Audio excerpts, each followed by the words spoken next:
RCB cup గెలవకపోయి ఉండాల్సింది అనుకుంటున్నారు fans. 18 ఏళ్ల నిరీక్షణ తర్వాత తొలి ఐపీఎల్ టైటిల్ గెలిచిన ఆ జట్టుకు ఏదీ కలిసి రావడం లేదు.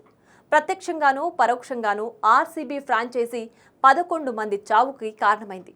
ఇన్నాళ్లు తన బ్రాండ్ ఇమేజ్ను కాపాడుకుంటూ వచ్చిన ఆర్సీబీకి ఒక్క ఇన్సిడెంట్ చెక్ పెట్టింది. ప్రభుత్వాలు, కోర్టులకు ఆర్సీబీ ఒక విలన్గా కనిపిస్తోంది. దీంతో ఫ్రాంచైజీని అమ్మకానికి పెట్టినట్లు తెలుస్తోంది. మొదట ఆర్సీబీని Indian top most business men Vijay Mallya ప్రారంభించారు.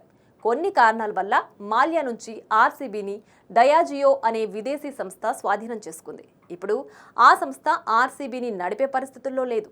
ఈ నేపథ్యంలో ఆర్సీబీ ఫ్రాంచైజీని అమ్మకానికి పెట్టినట్లు అమెరికాకు చెందిన బ్లూంబర్గ్ అనే మీడియా సంస్థ తెలిపింది. జట్టు విలువ సుమారు $2 బిలియన్ ఉండొచ్చని అంచనా వేస్తున్నారు. అంటే ఇండియన్ కరెన్సీలో సుమారు 16,834 కోట్లు. కాగా ఆర్సీబీని అమ్మకానికి పెట్టినట్లు డయాజియా నుంచి ఎలాంటి అధికారిక ప్రకటన రాలేదు.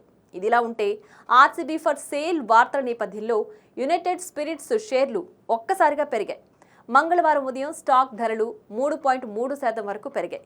ఆర్సీబీ లాంటి సక్సెస్ఫుల్ సంస్థను అమ్మకానికి పెట్టడానికి ఇండియన్ గవర్నమెంట్ ప్రవేశపెట్టిన కొన్ని కఠిన చర్యలే కారణమని తెలుస్తోంది. ఐపీఎల్లో ఆల్కహాల్, పొగాకుకు సంబంధించిన ప్రకటనలను ప్రచారం చేయడం ప్రభుత్వం నిషేధించింది. అటు డయాజియో కంపెనీ ప్రధాన వ్యాపారం మద్యం. ఈ నేపథ్యంలో ప్రభుత్వం తీసుకొచ్చిన రూల్స్ డయాజియోకి సమస్యగా మారాయి. దీని కారణంగానే ఆర్సీబీని అమ్మకానికి పెట్టినట్లు తెలుస్తోంది.